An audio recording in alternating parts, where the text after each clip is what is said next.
Hoje nós vamos analisar um pouco do Salmo 3, em que nós vemos a grande aflição do rei Davi por conta do seu filho Absalão, que o perseguia a ponto de desejar matar ao próprio pai.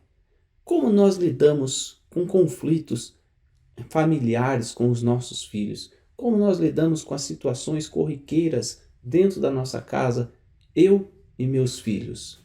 Você já parou para pensar a respeito disso? Hoje nós vamos ver então o que nos diz o Rabino Chaim Kanievsky a respeito disso.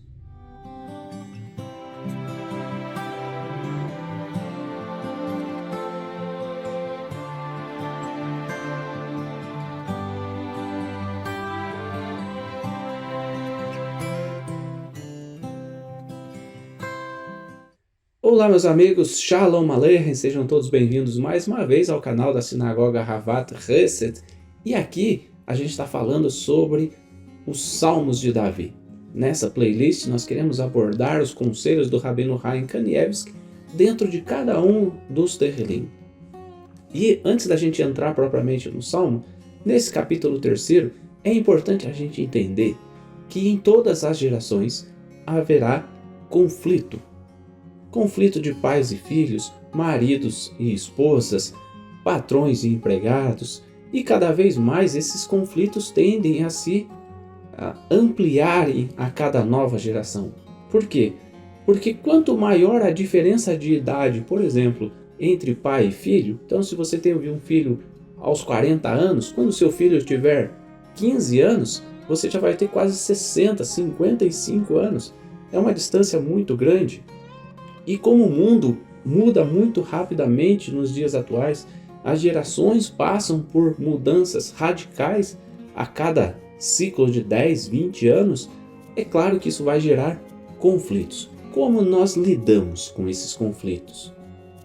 Percebam que mesmo quando a gente tem filhos em idades semelhantes, um com 15, o outro com 12, um com 17, ainda que seja uma idade muito pequena, ou mesmo que tenhamos filhos gêmeos, nós vamos perceber que eles têm personalidades distintas. Educar os filhos de maneira exatamente igual não é uma boa ideia, de acordo com muitos rabinos. Por quê? Porque eles nascem com características diferentes. E usar a mesma receita para todos não é, obviamente, uma boa ideia. Então, como que nós lidamos com esse conflito de gerações dentro da nossa casa? Nem sempre é fácil. Todos nós teremos eventuais dificuldades, mas há algumas situações, por exemplo, como a situação vivida pelo rei Davi, que são situações extremas mesmo.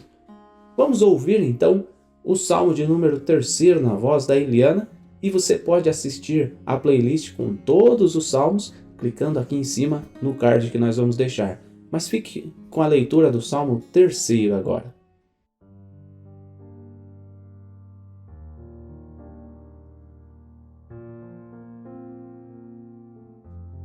Salmo 3. Salmo de Davi, quando fugia de Absalão, seu filho. Ó Eterno, tão numerosos são meus adversários, tantos são os que se levantam contra mim. Muitos são os que dizem de mim: para ele não há salvação do Eterno. Mas tu, meu Deus, és um escudo a me proteger, és da minha glória, a razão de se manter erguida minha cabeça. Minha voz clamou ao Eterno, e ele, em seu santo monte, me atendeu. Deitei e adormeci, mas acordei, porque o Eterno me sustentou. Não temerei a multidão de povos, que de todos os lados se juntaram contra mim. Levanta-te e salva-me, ó Eterno meu Deus. Feriste o rosto de todos os meus inimigos e quebraste os dentes dos pecadores. A salvação provém do Eterno. Que sobre o teu povo recaia tua bênção. Esse salmo, ele começa com as palavras: um salmo de Davi, quando ele fugia de seu filho Absalão. Você é capaz de imaginar um pai que precise fugir do próprio filho? É bem verdade que na geração atual, isso infelizmente tem se tornado cada vez mais comum, cada vez mais corriqueiro. Mas é evidente que isso é absolutamente errado. Quanta dor há no coração de um pai que precisa, de uma mãe, por exemplo, que precisam passar por uma situação como essa, de se esconder, de fugir do próprio filho. Além disso, além de fugir, ter que lidar com o julgamento de pessoas alheias à situação, de pessoas de fora. Olha que pai não soube educar o filho, olha que mãe, né? Hoje está sendo perseguido pelo filho, mas olha só, também não soube educar. Ah, se fosse meu filho, quantas pessoas diriam isso, né? E a gente vê que isso é um conflito que passou pelo próprio rei Davi, um dos mais relevantes personagens da história judaica. E a Bíblia nos traz esses conflitos justamente para nos ensinar que todos nós estamos sujeitos a situações calamitosas na vida, situações muito difíceis, situações em que vão nos testar ao extremo. Mas, testado ao extremo nessa situação de perseguição pelo próprio filho, qual foi a atitude do rei Davi? Davi aproveitou essa oportunidade para cantar louvores ao Eterno. E ele conclui o salmo dizendo: a salvação é do Eterno. A salvação pertence a Hashem. Nesse livro, os comentários do Rabino Chaim Kanievsky, dentro do Tehillim, ele fala acerca do Salmo 3, que esse salmo é um bálsamo para a alma daqueles que sofrem a maior das aflições, a mais terrível das aflições, a dor de ser perseguido por filhos que se rebelaram deliberadamente contra os pais. A Guemará, no tratado de Berahot 7b, nos fala que a dor causada aos pais por um filho que os persegue, ela é tão intensa, a angústia causada aos pais é tão intensa, tão dolorosa, que chega a ser maior do que a batalha final de Gog e Magog, quando os filhos de Israel serão perseguidos. Olha como o Talmud trata aquele que é perseguido pelo próprio filho. Como doloroso deve ter sido a Davi, um grande rei, repito, ter sido perseguido pelo próprio filho Absalão. E ainda assim, durante o capítulo mais sombrio de sua vida, Davi nos aconselha, nos dá a orientação, buscarmos a Deus, louvarmos a Deus e termos em Deus a segurança para os nossos caminhos. Você deve imaginar o quanto Rav Chaim Kanievsky deve ter sido aquele a quem os pais buscavam conselho nesse momento de tristeza profunda por conta dos filhos. Buscavam conselho para saber ao longo dos anos aí o que eles deveriam fazer. E, portanto, Rav Chaim Kanievsky obviamente tem para nós hoje conselhos que foram deixados nos seus livros que mostram as situações, como nós devemos responder, porque ele dava assim respostas fascinantes e esclarecedoras às perguntas dentro dessa área tão importante da nossa vida, algumas das quais estão mencionadas nesse livro aqui. Então, a primeira coisa que a gente precisa aprender é buscar conselho de pessoas sábias da Torá, pessoas que tenham uma vivência judaica e que não irão nos julgar por conta da dificuldade que se apresenta na nossa vida. É muito difícil para uma pessoa pedir um conselho para alguém que sempre vai apontar: isso é erro teu. Também, se fosse meu filho, se fosse assim, eu faria tal coisa.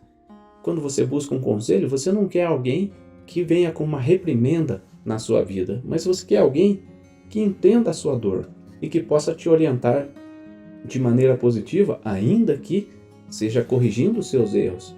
Mas existem, obviamente, diferentes formas de corrigir, de aconselhar as pessoas.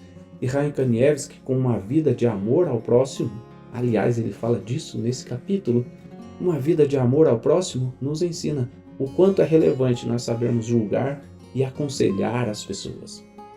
E aí a gente tem aqui no livro que um pai veio ao Chaim Kanievsky para pedir conselho. O que eu devo fazer com o meu filho? Estou tendo grandes dificuldades com o meu filho, dificuldades com a vida espiritual de meus filhos. Todos nós estamos sujeitos a isso. E Chaim Kanievsky disse a ele: a única coisa que nós podemos fazer para ajudar os nossos filhos é orar. Quanto você já orou por seus filhos? Você sente que não está valendo a pena, que não está compensando? Você já desistiu? Que tipo de pensamento passa na sua cabeça com relação à educação dos seus filhos? O pai, ouvindo Chaim Kanievsky falar que a oração é importante para os filhos, retruca ou responde ao Rabino Chaim Kanievsky e ele diz assim: nós sabemos que a oração é apenas 50%, apenas a metade do caminho a ser trilhado. Isso está escrito no Yalkut Shimoni 512. Aí Rav Chaim Kanievsky dá uma resposta muito relevante para esse pai. Ele diz assim: em nossa geração, espiritualmente empobrecida, até a metade é uma quantia considerável. Se a oração é apenas metade do caminho, saiba que numa geração tão pobre espiritualmente como a que nós vivemos nos dias atuais, orar pode ser de grande relevância na educação dos seus filhos. Numa outra situação, Rav Chaim Kanievsky foi questionado por um pai que lhe perguntou: como eu posso lidar com meu filho? Ele é uma criança particularmente contrariada com tudo. Você já deve ter visto crianças birrentas, crianças que têm grandes dificuldades em obedecer. E esse pai dizia: já levei meu filho no psicólogo, já levei no psiquiatra e nada dá sucesso, nada a gente consegue de benefício em favor do nosso filho. O que eu devo fazer nesse caso? Rav Chaim então fala para esse pai já desesperado. Ele fala para ele: você deve buscar ensinar a seu filho o Mussar, ou seja, a ética judaica, constantemente na vida dessa criança. Mas como assim? Vou ensinar a ética.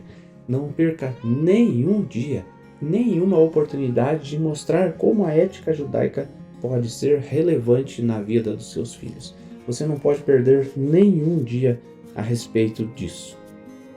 E o pai, então, decidiu seguir o conselho de Chaim Kanievsky, aconselhando a criança, mostrando para ela como a ética judaica pode ser relevante, como a prática judaica pode mudar. Mas de que forma mostrar isso para uma criança? Chaim Kanievsky também nos ensina a respeito disso. E esse pai começou a ensinar a criança e depois de algum tempo ele percebeu grandes mudanças na vida de seu filho, na postura de seu filho. Isso pode começar quando é pequeno ainda, quando é uma tenra idade no seu filho, 3, 4 anos, e pode sim começar quando seu filho já é um pouco maior, 10, 12, quem sabe, idade de bar mitzvah com 13 anos. Nunca é tarde para a gente começar, mas quando a gente começa, a gente não deve fazer disso algo esporádico, mas constantemente trabalhar no ensino da ética judaica aos nossos filhos. Esse pai que trabalhou nisso alcançou sucesso em pouco tempo. E o livro nos traz aqui um pequeno relato de uma situação vivida pelo Rabino Chaim Kanievsky com uma criança na sinagoga. E fala que quando eles estavam rezando, chegou na hora da Shemoneh Esrei, na oração da Amidah, Rabino Chaim Kanievsky começou a olhar aquela criança e o menino sempre fazendo assim, mexendo com a cabeça de forma negativa. Então, terminada a reza, o Rabino Chaim Kanievsky chega a essa criança e fala para ela: você sabia que toda vez que você mexe a cabeça assim, para cima e para baixo, é um sinal de positividade, é um sinal de que você concorda, que você está dizendo sim? E quando você mexe a cabeça da direita para a esquerda ou da esquerda para a direita, é um sinal de negatividade, você está dizendo não? E quando você faz isso na hora da oração, você está dizendo para Deus não atender às suas preces? Olha que relevante. Ele ensinou isso de uma forma cuidadosa para a criança. E aí o que o livro nos fala? O livro nos aponta que o filho do Rabino Chaim Kanievsky, chamado Rabino Shaul, ele comentou um texto da Mishnah Berurah 48:5, dizendo que orar dessa maneira é uma forma arrogante e é uma forma inapropriada. Rabino Chaim Kanievsky então concorda com a colocação do filho, mas ele diz que é importante dizer para a criança de uma forma que a criança possa entender o que está sendo dito, né? Você não pode simplesmente falar, você sabia que o Talmud fala tal coisa para a criança? Né? Às vezes as crianças não vão entender dessa forma, mas quando você fala para ele, olha, você sabia de uma coisa interessante? Se você fica fazendo assim, é sinal de que você concorda, e se você faz assim, é sinal de que você não está concordando. Isso vai chamar a atenção da criança e dar a ela a oportunidade de compreender melhor a sua atitude. Muitas vezes nossos filhos, eles têm uma atitude involuntária, uma atitude que é comum ao meio em que ele vive, na creche, é comum ao meio que ele vive na escola. Por exemplo, quando os filhos respondem a um professor na escola, hoje é uma coisa muito comum, infelizmente, nessa geração, crianças na escola que não respeitam os professores, não respeitam seus mestres. Como um pai deve falar disso ao filho? Ele deve chamar o filho e aconselhar, mostrar os conselhos que a Torá traz, mostrar que aquele professor está ali para ensinar a criança, está dispondo do tempo para falar, para aconselhar a criança, para que com a sabedoria que você tem, através daquele mestre, você pode ser uma criança muito mais inteligente e alcançar seus objetivos com mais facilidade. E aí nisso, Chaim Kanievsky usa o conceito de Ben Adam Lechavero, do homem com o seu próximo. Tratar o seu filho não apenas como sua propriedade, como sua descendência, mas como o próximo. O que isso quer dizer? Tratá-lo com respeito. Uma das coisas que os pais mais falham é não tratar com o devido respeito, com a devida honra o seu filho. Mas a Bíblia diz que o filho é que deve honrar o pai, e não o pai que tem que honrar o filho. Não, eu não estou falando do pai honrar o filho no sentido de obedecer, de fazer a vontade do filho, mas tratar os filhos com honra, tratar os filhos com o devido respeito. Imagina que você não conheça uma determinada pessoa, mas quando você tem a oportunidade de estar diante dela, você vai tratá-la com respeito. Bom dia, tudo bem? Você vai conversar com essa pessoa num tom respeitado. Mas por que não fazemos isso com os nossos próprios filhos? Quando os pais insultam os filhos, envergonham os filhos, eles devem ter a consciência de que estão insultando e envergonhando um outro judeu. Não é porque ele é seu filho que você tem o direito de humilhá-los, de envergonhá-los, especialmente em público. Pare para refletir como tem sido a sua relação com o seu filho, com a sua filha, especialmente na idade da adolescência, na juventude. É uma fase difícil para os filhos e é uma fase difícil para nós pais também. Todos nós, como eu disse desde o começo, teremos conflitos, especialmente por causa das gerações. Eu sou 30 anos mais velho que meu filho, eu sou 20 anos mais velho que minha filha. Então, essa diferença de idade deve pressupor que eu tenho uma mentalidade, uma capacidade de entender as coisas de uma forma muito mais profunda que ele. Então, eu devo respeitá-lo e orientá-lo com amor. Ben Adam Lechavero. E aí, os pais que ouviam Chaim Kanievsky falar a respeito disso, eles o questionavam e diziam, mas como, Rav? Como que eu posso tratar com respeito o meu filho se eu tenho que estar constantemente na defensiva, evitando que meu filho me desrespeite? Então ele responde que Deus tem grande misericórdia daqueles que estão sinceramente tentando fazer o seu melhor. O que é isso? Toda vez que você tenta fazer o seu melhor na educação do seu filho, Deus está ao seu lado. Você tem um parceiro na educação do seu filho. Você tem alguém que vai estar ao seu lado na educação do seu filho. Punições severas são reservadas para aqueles que não se importam, não se esforçam por tratar bem os seus próprios filhos com a dignidade humana básica.